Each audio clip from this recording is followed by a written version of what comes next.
Hi folks, welcome to the Ask the R podcast, where this week we are going to delve into another 6 questions from our listeners. So let's jump right in.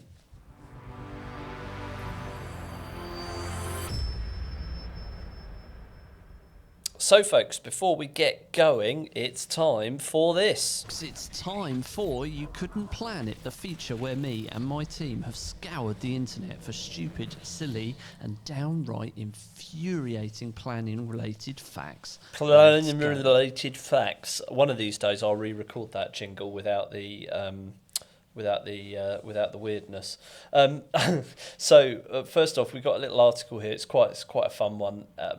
This is called the Roundhouse. So this roundhouse is sited in woods within the Pembrokeshire Coast National Park. It's just outside Newport, which is in Wales, and it was constructed without planning permission, they think, during the winter of 1997-1998. I don't think of that as very long ago, but it is a bloody long time ago now, isn't it? Nearly 30 years ago, which is absolutely crazy. That's when I started work as a countryside ranger. Interesting quote or fact of the week, to steal a James Sinclair thing. Okay, so the structure was basically, it was discovered in 1998 and it was challenged by the local planning authority, and they threatened it with demolition. It was granted retrospective planning permission in September 2008 with a review in 3 years' time, but to get from 1998 to 2008 is just nuts. The amount of arguing that went backwards and forwards on this was just absolutely crazy. This thing is at 10 metres wide. We'll try and put some pictures up. It's made of timber and grass sods. There's a few solar panels on the roof, but generally speaking, this thing is 100% natural. And interestingly, the local authority discovered it from the air, and this was in 1998. So there wasn't really any Google Maps or anything like that just then. But it led to a 10-year legal battle. 10 years they were fighting for this. I think I would have given up, which it included appearances in the Magistrates' Court, the County Court, and even the Crown Court. And there was a threat of a public inquiry, but it didn't quite go that far. The owners did say that they were going to comply with the court order and deconstruct the building.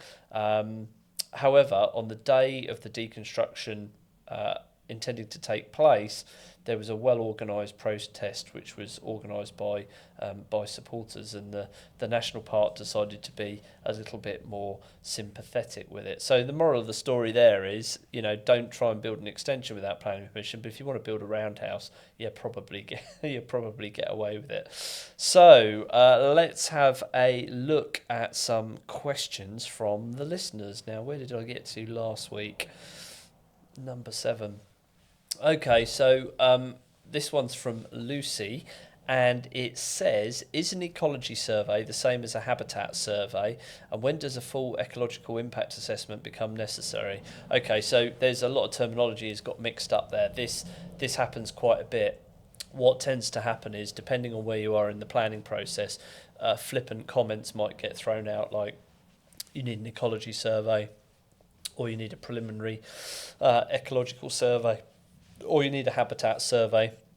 Are the things all interlinked? Yes, they are. But I mean, it all starts essentially with a preliminary ecological assessment, and that's where an ecologist does a desktop assessment of your site. They look to see what's in the local area, and how that might interact or connect with your site, and what development impacts there might be. The habitat survey bit is usually to support a biodiversity net gain assessment, and that's carried out to a standard called UK HAB. So the two things do overlap, but one is looking at protected habitats and species, and the other one is looking just at what is there, usually to map and measure it for BNG. The ecological impact assessment comes after all the baselining. So on larger sites, the ecological impact assessment comes right at the very end of the process. So let's say you need further surveys for bats and badgers and great crested newts and something like all those kind of things.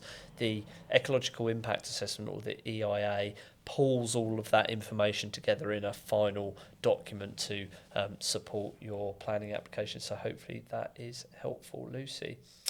The next one here, no name on this one. What's a biodiversity net gain requirement and how does it interact with tree surveys in a planning application?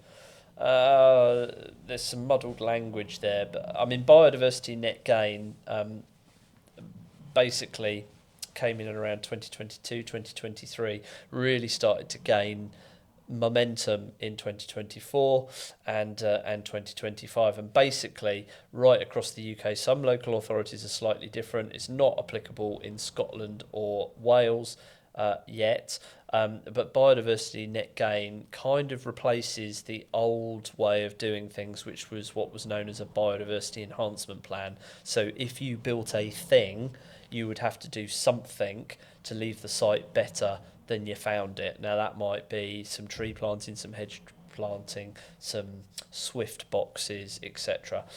Now that is given a numerical value. So what it means is most local authorities, you have to get at least a 10% uplift in biodiversity value over the baseline or what was there before you did the development. Now it doesn't take a genius to work out that if you've got a greenfield site and you're lifting up grass and maybe some hedges and stuff like that, and replacing it with a house, it then becomes very difficult to achieve that 10% net gain. So how do you go about this? Well, you need an ecologist to do it. There are mechanisms for smaller sites, but actually what we find is that the applicant tends to get so much pushback that what they really need to do is have an ecologist on board from the start. So an ecologist will come out, they will do that UK HAB survey that we mentioned before, they'll map and measure everything, they'll baseline everything, and then that goes into a spreadsheet, it's cross-referenced with your plans, and that gives you a numerical value of percentage points of where you are. If you can't meet that 10% gain on site, and a lot of people can't with smaller sites, then you have to look at off-site credits essentially. Different habitats on site have different values. So for instance, if you thought, well, do you know what, we're at 8.9% and what we really want to get to 10.1, because the system almost de-incentivizes, is that even a word? De-incentivizes people to go above 10%. So if they spend some money to get to 10% or 10.1%, then they'll draw a line in the sand. We have clients that look at green walls, green roofs and things like that, but they actually don't add a massive amount into it. You also can't secure biodiversity enhancements within the residential curtilage of a domestic dwelling. Reason being is that some new tree planting or some new hedging could be secured via a planning consent, and then what a planning condition, and then what happens is the new owner moves into the house and they're like, well, I need to cut down that tree so that little Johnny can play football. So it has to be outside of the residential curtilage, so it's very tricky. In terms of how it interacts with trees, the tree survey side of things is separate, and we spoke about that in a previous podcast, but the trees offer significant value to the metric, and there are some changes coming that's going to increase that as well. So a tree that might not be particularly high quality from an arboricultural perspective might be fantastic from a wildlife perspective. So this is why sometimes, always actually, it's worth going to a consultancy to support you that does not only tree surveys but ecology surveys as well, so that there can be a joined up approach, and the two people can talk to one another. Okay, so I rambled on that one a little bit. Where's this? Peter says, if a tree, I wonder if that's our Peter, says, if a tree is clearly diseased or dying, can we just remove it without going through the full survey process? No, because it will create problems for you with biodiversity net gain. We encourage everybody, I mean, it's always been the case, but it's more important now. Get your site baselined, get all the surveys done before you do anything. If you're worried about the viability of the site because of the natural environment, get some advice before you even purchase the plot. You know, if there's a beautiful 200-year-old oak tree right in the middle of the plot that you've got to remove to facilitate development, it's highly unlikely you're going to be able to develop that plot. So please speak to us, get some advice before you progress with the survey. So no, I mean, the only caveat there, I guess, is that if the tree poses a threat to people or property and you've got to remove it from a safety perspective, do that obviously, but just make sure it's well documented. We have had situations where we've gone to site, we've done a BNG survey, and then the local authority's gone, well, this site was covered with trees 3 years ago, look at Google Earth, and sure enough it is, and then it causes all sorts of financial problems for the client. Where are we? Let's have a look at this one. Helen says, who actually reviews the arboricultural reports? The council's own arborist, the planning officer, or an external consultant? Sometimes all three, Helen.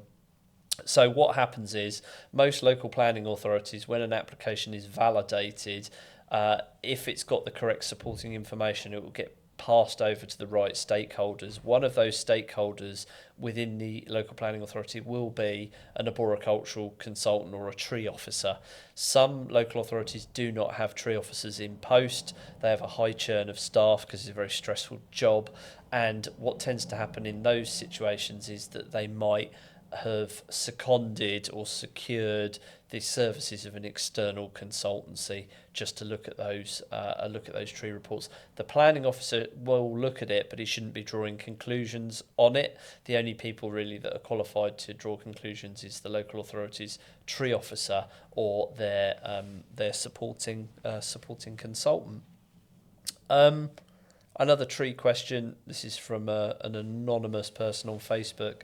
What's a root protection area and why does it matter so much when designing a site layout?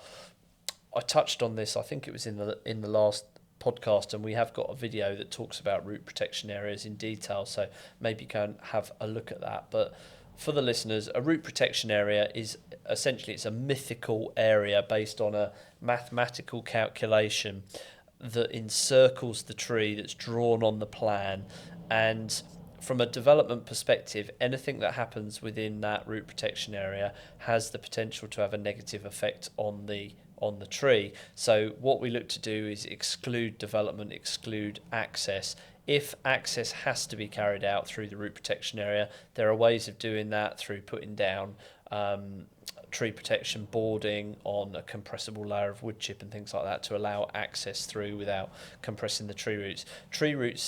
Trees breathe through their roots and they take in moisture and oxygen and all that kind of good stuff through their roots. So it's very, very important that it doesn't get compacted around the tree, because if the ground gets compacted, it can lead to a lack of vitality within the tree and poor health, basically. So that's why it matters so much, and it's very important to exclude construction activity from that root protection area. Last one here, ecology related. This is from... can't read that. Katrina. Can bat surveys be triggered by trees alone, even if there's no building on site? What time of year do they have to be done? Yes, they do. So the guidance, we've always considered bats in trees, but it's become more of a thing over the last year or so. So if you've got trees on your site that are potentially going to be affected by development, not only are you looking at it from a tree survey perspective, but quite often the local authority will want an ecologist to look as well to see if that tree's got any potential roosting features. So these are features within the tree, flaking bark, knot holes, cavities, crevices, failed included unions, things like that bats can exploit. Bats love trees. So what will happen is, first off, there'll be a ground-based assessment. Some consultancies will have things like drones and endoscopes and ladders and things like that. They can have a closer look at the PRFs, but essentially it's ground based. That can be done any time of year. It's obviously better when the leaves are off because you've got a better view of the tree and it's more justifiable. And if the tree has got features that could be used by bats, either opportunistically or there's evidence there, then it needs to be quantified. And the way that's quantified is through either, if it's a single small feature, it could be that it would be appropriate just to check that feature before the tree is removed. If it's part of a linear feature of trees and there's the potential for bats to commute up and down the trees, then we need to really have an idea of how bats are using that area so that a mitigation strategy can be put forward and a lighting strategy can be put forwards to make sure that your development activities aren't having a negative effect on a protected species. And sometimes that's done with emergent surveys, the same as buildings.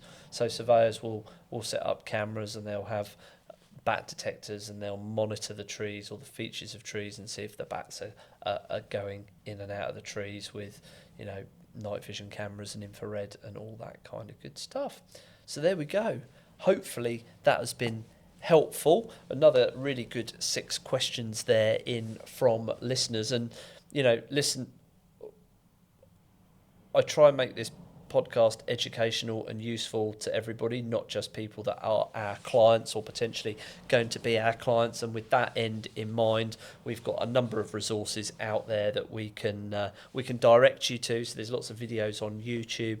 There's free books that you can access through our website. There's information in the links below in the description on YouTube and also on Apple Podcasts and Spotify and all that kind of good stuff. And I guess the last thing really is just a bit of an ask, a bit of a favour. If you've listened to me ramble for 16 minutes about all sorts of nonsense, and you know, we understand that you just want to get your planning back on track, and hopefully I've added some value and you could help us by going and subscribing to our podcast and to the YouTube channel. It really does help. It helps us get the information to where we need it to be, and something like only 30% of people that watch this content are actually subscribed, so it'd really help us if you could go there and just click that little button, and then you'll get notified of when the long form videos come out. So that's it from me. I will see you next week, and thank you very much. That's all from me.